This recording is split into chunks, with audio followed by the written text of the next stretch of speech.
back down to London. Very happy. Liam Rosenior, thank you so much for coming out to join us.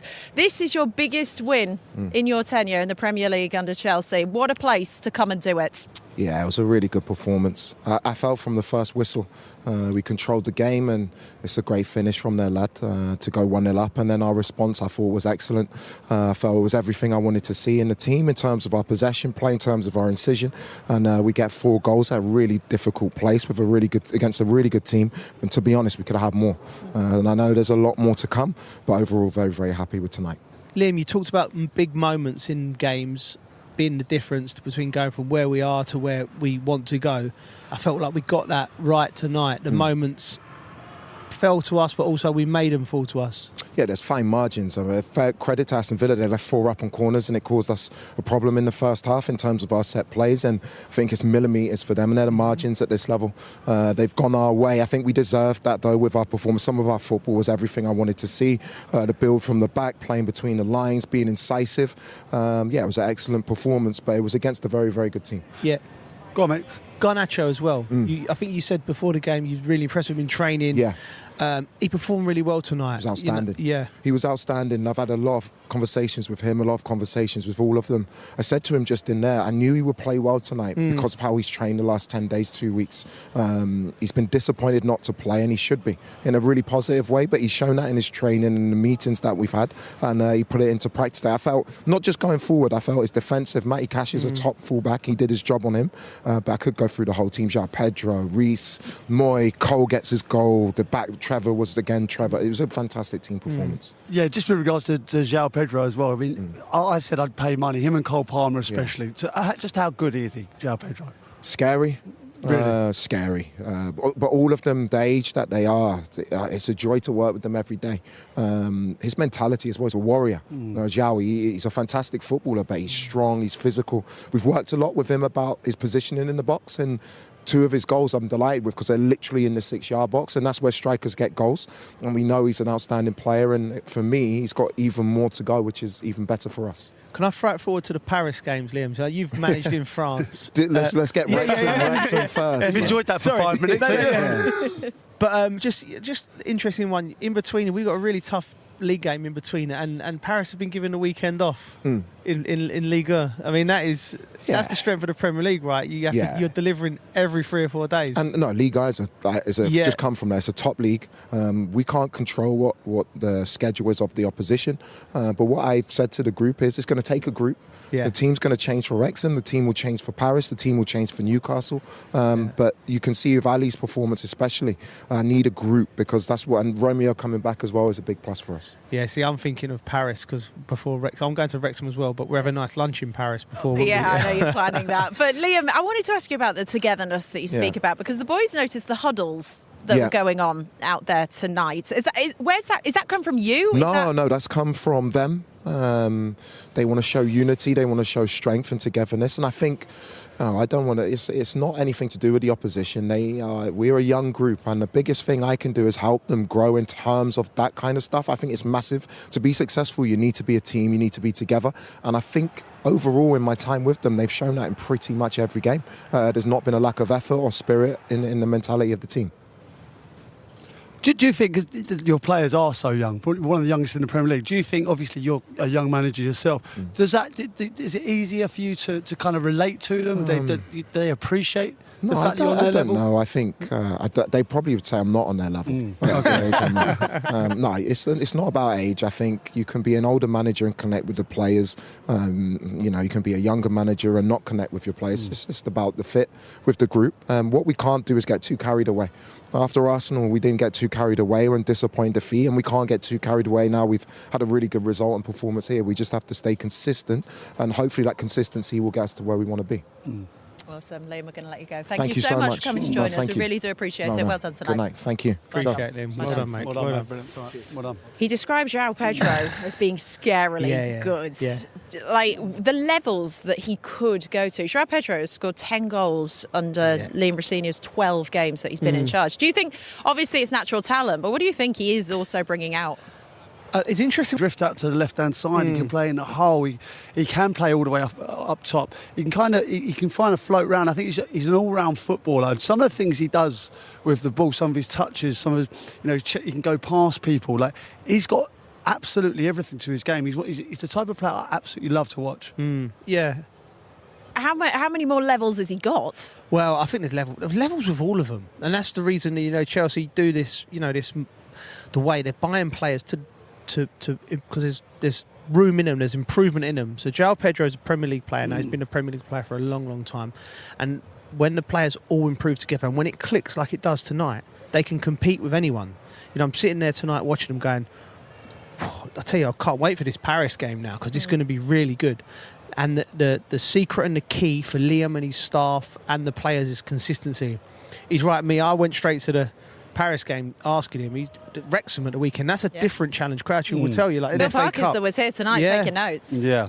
Yeah, he'd have had to take a lot of notes as well because there was problems. He'll be looking at both wingers, Cole Palmer tucking in off the right and Garnacho running behind. They can hurt you from so many places, Chelsea. Let's have a look at the goals, though. Was this second goal João Pedro's best of the night?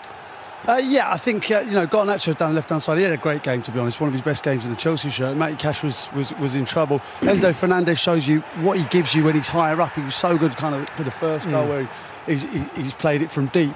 But with that one, yeah, I mean, it was a great pass. He was just onside, and João Pedro, I think, is full of confidence. How hard is that, Crouchy, from a striker's perspective? Yeah, you know what, the size of Emi Martinez coming out at you like that, and you just know he's got that in his locker. He's totally calm, consistently calm on the ball, consistently calm in front of goal.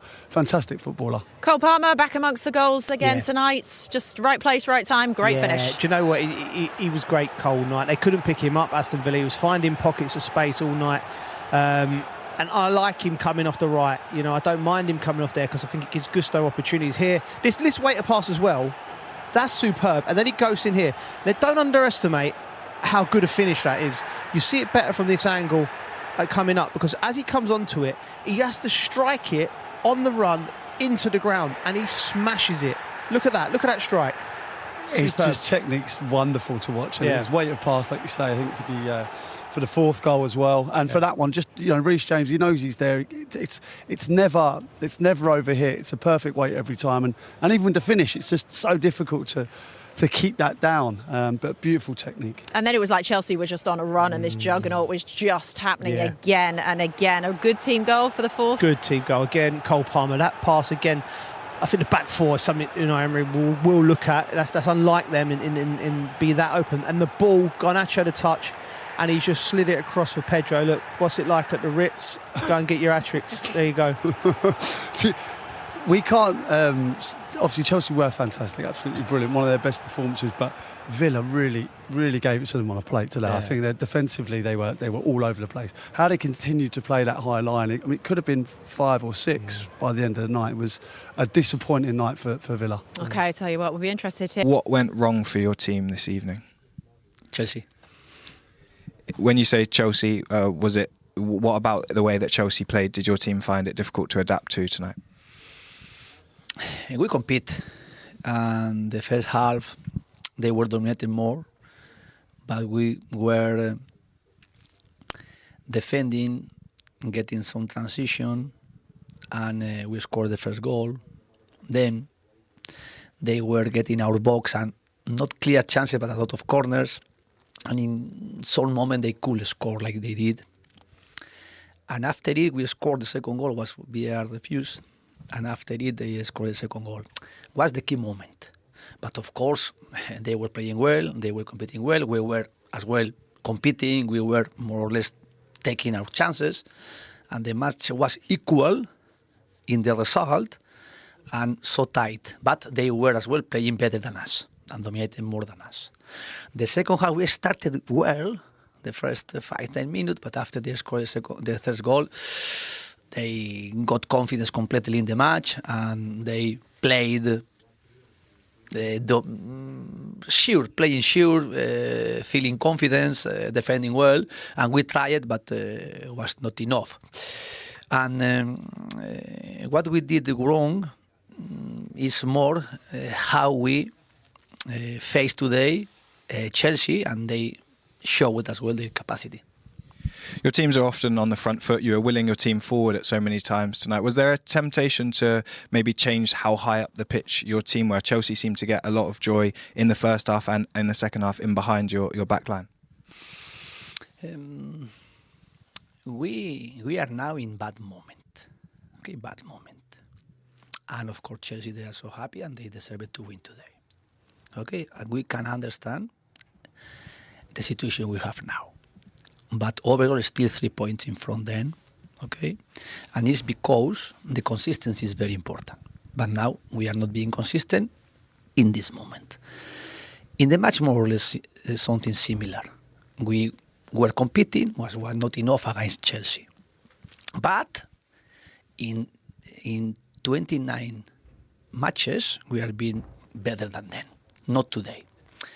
Now is the moment to find solutions for this moment we have and how we can recover again our confidence, our good form, our good feeling together in everything, and then try to get some days working, getting balance and trying to work things. Now we are not doing like we did before for different circumstances, but again, try to do the last 2 months with the objective we have, how we can again recover our structure, because we got it through our structure, and now in our structure we are doing something wrong because the structure is not being strong like it was before. And this is now my concern, this is now my responsibility, and of course I am going to share with the players, but still time to recover it. Thanks, Unai. Appreciate it. Thank you. Well, he's definitely always honest, is Unai Emery. You can't say he's not. Brilliant interview. He said exactly how the game went. He recognised his arm, and he knows that there's, like, I think what he said there was, for 29 games we're still better than Chelsea, but not now, not at this moment, and we need to be calm. It's on my responsibility with the players to find our feeling. Brilliant. I mean, that's the sort of manager. If you're sitting there as a player, you're listening to him speak. He just broke it down, and he said, "Be calm. We need to get back on."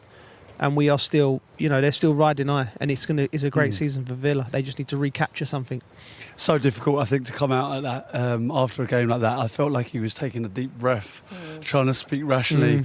I think he might have been slightly different to the players in the dressing room just then. To come out and give a calm interview as he did there, I thought he spoke really well. But I'm worried for Villa, if I'm being totally honest. They've had such a good season, and we can't get away from the fact that the supporters be so pleased with how they've performed. But in recent times, the last few games, they haven't been at it, and they have injuries. I think their first choice midfield has been completely decimated with Kamara. McGinn gives them so much in leadership qualities, organisation. He works so hard, and they look a hell of a lot more organised when he's playing. And Yuri Tielemans as well is so integral to this setup. They're missing top players, but all of them teams, Manchester United, Chelsea, Liverpool, Villa, all have had spells in this season where they wouldn't have had their best players out. Villa have got a spell now where they've got that, and they have to find solutions, and that's the thing. You players that are coming in, your Barclays, the Buendias of this world, they need to come in and keep that level up, because the Premier League is long gone are the days when it was like 12, 13, 14 players. 15 players that were doing it. It's now 17, 18, 19, 20 players. The demands are that high. Even the big players, I think Konza didn't perform tonight. Yeah. Ollie Watkins is suffering a bit of lack of confidence. You can see it. Morgan Rogers was on absolute fire at the start of the season, not quite at it as well. So there's a few factors as to why that's happening. I mean, this place was a fortress for Chelsea to come here and destroy them really tonight. Gaps all over the pitch. That wouldn't have happened at the start of the season, and it's happening now, and that's something that needs to be addressed. Well, it was